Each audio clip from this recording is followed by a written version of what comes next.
শ্রীনগরের ডাল লেকের হাউসবোট থেকে চেক আউট করে আমরা বেরিয়ে পড়ি। গন্তব্য পেহেলগাম। তবে আপনারা যারা কন্টিনিউ আমাদের কাশ্মীর ভ্রমণ পর্ব দেখে চলেছেন তারা জানেন আমরা প্রথম দিন থেকেই চেষ্টা করেছি কাশ্মীরের ট্যুরিজমকে আরও প্রমোট করার। প্রত্যেক জায়গার ডিটেলস আপনাদের সাথে শেয়ার করে নিয়েছি।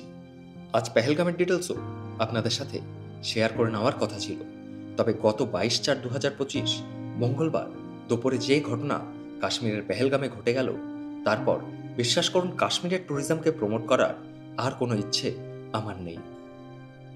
সময় এখন বেলা 11টা আর আমরা বেরিয়ে পড়েছি পেহেলগামের উদ্দেশ্যে। পেহেলগাম আমরা বর্তমানে যেই জায়গায় রয়েছি এখান থেকে পেহেলগামের দূরত্ব প্রায় 80 কিলোমিটারের মতন। সামনে লেখা রয়েছে world's best saffron grows here. এখানেই মানে সব থেকে ভালো স্যাফরন চাষ হয়। আজকের পর্বে কোনো ট্রাভেল ব্লগ নয়, আজকের পর্ব তাদের স্মৃতিচারণের জন্য যারা পেহেলগাম ঘুরে এসেছেন এবং যারা পেহেলগাম যাবেন বলে ঠিক করেছিলেন।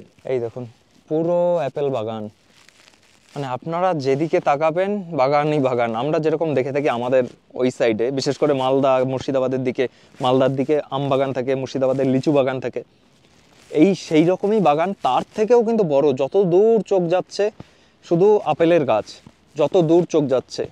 কিন্তু গাছগুলো এখন পুরো শুকনো অবস্থায় রয়েছে, গাছগুলোর এখন ফুল আসতে শুরু করেছে, এরপর পাতা আসবে, আর তখন মানে অক্টোবরের দিকে গাছগুলো কিন্তু পুরো সবুজ হয়ে যাবে।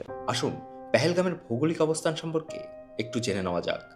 অনন্তনাগ জেলায় 7200 ফুট উচ্চতায় অবস্থিত এই পেহেলগাম, যা কাশ্মীরের উপত্যকায় ঝিলাম নদীর পূর্বে বিস্তৃত। এখানকার অন্যতম নদীর নাম লিডার।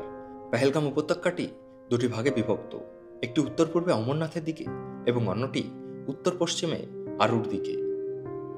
লিডার উপত্যকায় পেহেলগামের অবস্থান এবং এর জলবায়ু শহরটিকে একটি জনপ্রিয় পাহাড়ি পর্যটন কেন্দ্রে পরিণত করে। তবে 2025 সালের 22 এপ্রিল যে নির্মম ঘটনা পেহেলগামের বৈশরণ ভ্যালিতে বা মিনি সুইজারল্যান্ডে ঘটে যায় তা অত্যন্ত জঘন্য এবং নিকৃষ্ট। জঙ্গিদের গুলিতে প্রাণ হারায় প্রায় 28 জন নিরীহ পর্যটক। গুলি চালানোর আগে জঙ্গিরা জানতে চায় পর্যটকের ধর্ম। আজ যখন আমি এই স্ক্রিপ্ট লিখছি আমার কাছে যেন আর কোনো লেখার ভাষা নেই। কি লিখবো আর কি লিখবো না আজ আমি নিজেই সে বিচার করে উঠতে পারছি না। সবশেষে আপনাদের বলবো, ভবিষ্যতে আপনারা যারা কাশ্মীর যাওয়ার কথা ভাবছেন বা যাবেন বলে ঠিক করেছেন তাদের সম্পূর্ণ বারণ করার অধিকার আমার নেই। তবে এটাই বলতে পারি, এই মুহূর্তে কাশ্মীর না যাওয়াই ভালো। কাশ্মীরের পরিবর্তে আপনারা হিমাচলকে আপনাদের গন্তব্যের তালিকায় রাখতে পারেন, এটা অনেকটা সেফ হবে। আমরা এখন হেঁটে বেড়াচ্ছি পেহেলগামে, মানে পেহেলগামের মেন মার্কেটে। আর মার্কেটটা দেখুন কতটা সুন্দর। আর এই সাইড দিয়ে কিন্তু বয়ে চলেছে লিডার নদী, সামনে পাহাড়ে বরফ আমরা দেখতে পাচ্ছি। এই দেখুন পুরো মার্কেট। যখন আমরা শ্রীনগর থেকে পেহেলগাম আসছিলাম, যেখানে স্যাফরন চাষ হয় সেই জায়গাটা দেখলাম। তারপরে অ্যাপেল ভ্যালি যেটা বলে, যেখানে প্রচুর অ্যাপেলের গার্ডেন রয়েছে, সেটা আপনাদের দেখালাম। লিডার রিভার যেটা আমার পাশ দিয়ে এখন বয়ে চলেছে দেখতেই পাচ্ছেন, এটাও ওখান থেকে দেখা যায়, বেশ সুন্দর একটা ভিউ রয়েছে। আপনারা জানেন কাল আমরা এসে পৌঁছেছিলাম পেহেলগামে। এই পেহেলগামে ইচ্ছে ছিল বিভিন্ন পয়েন্টগুলো ঘুরে ঘুরে দেখার, কিন্তু ল্যান্ডস্লাইডের কারণে কিংবা বৃষ্টির কারণে সেগুলো হয়ে ওঠেনি। আর আরেকটা জায়গা রয়েছে যেটা মিনি সুইজারল্যান্ড, সেখানে শুধু ওই ঘোড়া কিংবা খচ্চর টাইপের প্রাণীগুলোর ওপর পিঠে চেপে যেতে হয়, সেগুলো আমরা করলাম না।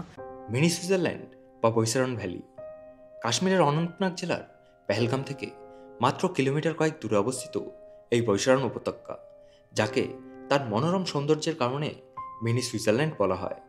22/4/2025 মঙ্গলবার দুপুর ঠিক 2:30টার সময় এই স্থানেই ছুটি কাটাচ্ছিলেন বহু পর্যটক, আর সে সময় ঘটে যায় সেই নক্কারজনক ঘটনা।